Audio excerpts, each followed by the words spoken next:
The deep sea, Earth's most extreme environment, begins where sunlight fades, around 1,000 meters down. Here, pressures exceed 100 atmospheres, and temperatures hover near freezing. Yet this crushing darkness teems with life adapted to survive. Bioluminescence, used by 90% of deep-sea species, flickers like alien stars. Organic marine snow, dead plankton and waste, drifts downward as the primary food source. Recent submersible dives reveal this debris sustains entire ecosystems in the Hadal Zone, reaching 11,000 meters deep. Meet Bathynomus giganteus, a giant deep-sea isopod growing up to 50 centimeters long, a prehistoric relic unchanged for 300 million years. These armored scavengers possess the strongest bite force relative to size of any marine invertebrate. Their hinged jaws can crush bone, allowing them to strip carcasses clean. When food is scarce, they enter a state of suspended animation, surviving 5 years without eating. In 2020, researchers observed 50 isopods devouring an alligator carcass in 51 days, demonstrating their pivotal role as the ocean's cleanup crew. Enter Ossidax muciflorus, the zombie worm discovered in 2005. These bone-eating polychaetes secrete acid to dissolve calcium carbonate, then invade skeletons with root-like tissues. But newly found fossils suggest their parasitic strategy dates back 300 million years. In a sinister twist, they hijack isopods by releasing neurotoxins that disable the host's nervous system. Electron microscopy reveals their specialized drill, appendages that penetrate even the thickest exoskeletons within 72 hours of contact. The zombie worm's venom contains a cocktail of 47 unique proteins, including kappa-bunga-ratoxin, a compound that paralyzes prey by blocking nerve signals. Marine biologists at WHOI found these toxins specifically target the isopod's central nervous system. Within hours, the host's octopamine, the invertebrate fight-or-flight hormone, drops by 80%, while dopamine surges, creating compulsive feeding behavior. Thermal imaging shows infected isopods develop a 2 degrees Celsius fever as their metabolism accelerates unnaturally. At this stage, the isopod becomes a zombie in every sense. Time-lapse footage reveals infected individuals abandon their natural scavenging habits, instead pursuing live prey, an unheard-of behavior for these detritivores. Autopsies show the worm now controls 70% of the host's muscle groups.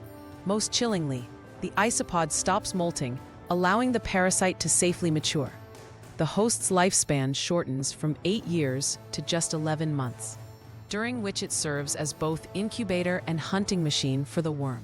The infected isopod displays terrifying new capabilities. Hydrophone recordings capture its bite force increasing by 300%, enough to crack crab shells normally avoided.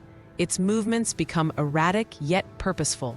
Deep-sea cameras show it attacking creatures 10 times its size. The worm secretes pheromones that attract more hosts, creating a feeding ground.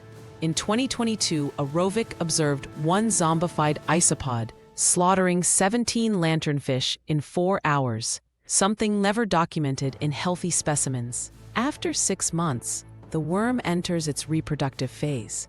A single infected isopod can release up to 500,000 larvae daily, each equipped with chemosensory hairs to locate new hosts.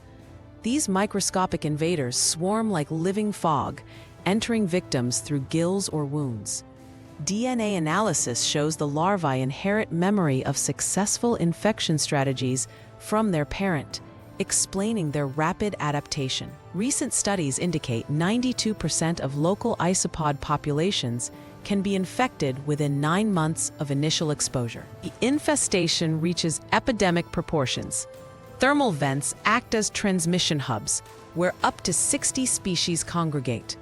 The worms evolve strain variations, some preferring crustaceans, others targeting fish.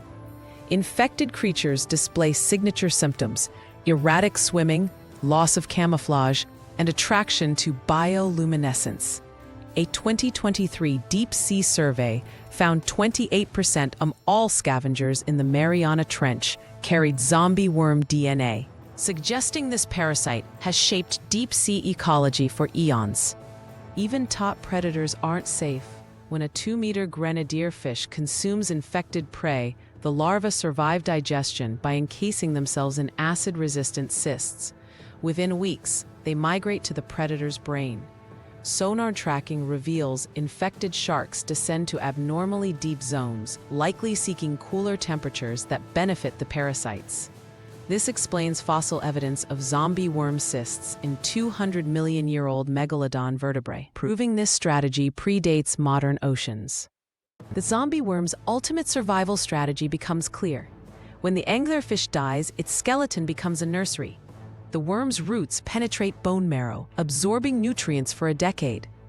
Their larvae incorporate fish DNA, gaining new infection methods.